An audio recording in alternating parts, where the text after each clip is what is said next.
If you don't want to be like everyone else, broke, stressed, and stuck in a never-ending cycle, you need to focus on one thing: making your first $110,000. When I was 18, I had no money and no qualifications, but I did have big ambitions.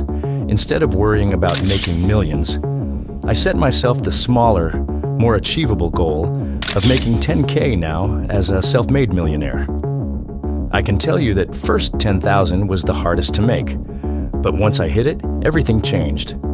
It wasn't just about the money, it was about proving to myself that making money is a skill and not luck. Once I figured out how to make $10,000, once I knew I could do it again and again, and eventually scale it into real wealth.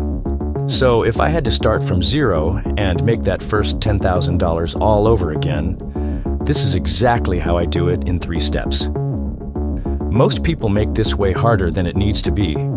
They jump into crypto because their friend made money from it, or they try day trading because some guru promised it would make them rich. The problem is, both these methods need huge upfront cash reserves and crazy luck. These aren't side hustles, and they should never be seen as your main source of income. Instead, think of them as tools to multiply your money when you're just starting out.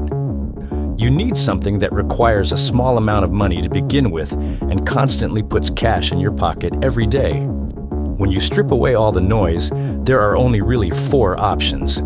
I've tried all of these, and take it from me, this choice is crucial because some options offer zero higher scalability, while others are more limited in the same way. Some generate quick cash, while others take more time to make money. Option 1 is selling in-person services. Look, you've probably heard of these before, but I'm talking personal training delivery, driving dog, walking, nail designing, barbering videography, and so many more. Although these services sound so common and basic, they're actually one of the fastest ways to make money. So don't overlook them, as they give you a way to get paid immediately. It's also pretty cheap to get started. All you need some skills and maybe a few tools, which means you can get up and running very quickly. If you choose to do this, then please don't mess around trying to build a website, run ads, or make a logo. Just get out there, find some customer in your local area, deliver the service, and get paid. I even did this when I was in my teens. I used to walk around rich neighborhoods and offer to wash people's cars. I'd look out for tidy gardens but dirty vehicles. Now this might sound strange, however, I was betting if they were obsessed over keeping their garden tidy, they'd also want a nice shiny car on their driveway to impress their neighbors, because these kinds of services are limited by your local area. It meant my demand was pretty up and down. Some months were busy, and others I struggled to make anything when I was busy. I was only able to work with one person at a time, which kept how much I could make in a day. So in-person services are great to get started with, but you can quickly feel like they're limiting your potential. That brings me on to option 2, which is local products. This is selling things like home-baked goods, handmade items, artwork, fresh produce, and much more. This can be a great way to make money, but it's not something that happens overnight, unlike services, where you get paid as soon as the job's done. Selling local products takes time. I gave this a go using some of the profits from my car washing business. I bought some cheap model plane parts, then spent some time building each one up, and then sold them to people at the RC Flying Club, which I went to on the weekends. However, I quickly realized I was putting a lot of work in for very little money. This was hard for me to come to terms with because I really enjoyed building them. Most of my earnings were being eaten up by the cost of materials, and on top of that, my customer base was very limited, as there weren't enough people willing to pay what I needed to make it worth my time. So selling local products can be fun, and it's definitely worth it if you want to make some money from something you love. Option 3 is global products. This includes starting a clothing brand, drop shipping, sneaker reselling, print on demand, and so much more. Unlike in-person services or local products, Going global means you have access to a much larger customer base, which gives you more opportunities to make money. You're not limited to just the people in your town or city.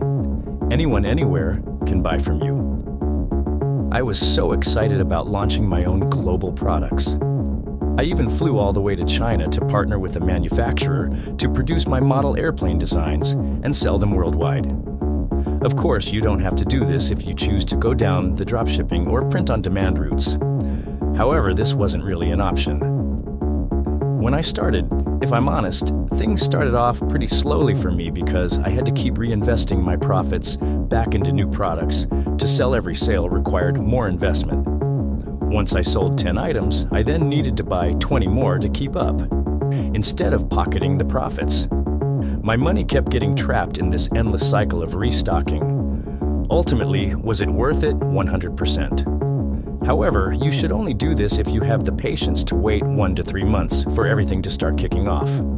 So, when this is up and running, it is probably the most passive, laziest way to make money that actually works.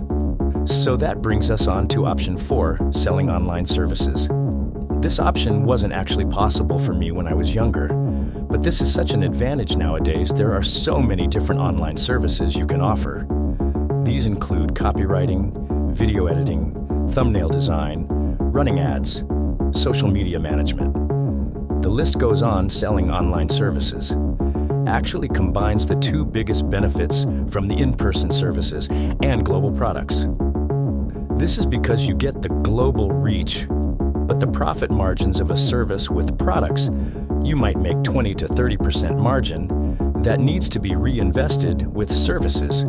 You're looking at 70 to 80% margins that go straight into your pocket, plus you can start making money from day one. Look, all of these are fantastic ways to make $10,000 as a student, especially these last two options. However, if I wanted to start making money as fast as possible, then I'd go with option for selling online services. So now we need to figure out exactly what online service to offer. So, start by asking yourself 3 questions. What are you really good at? What do you enjoy learning about? And what problems do businesses consistently struggle with? The sweet spot is where your answers overlap. Most people get stuck at this stage as they spend months or even years trying to perfect their skill before offering it to anyone that is totally backwards. You need to start getting real-world experience as quickly as possible. So start by setting your prices under the normal market rate. Your main aim here is to earn and learn at the same time. Now, let's take this one step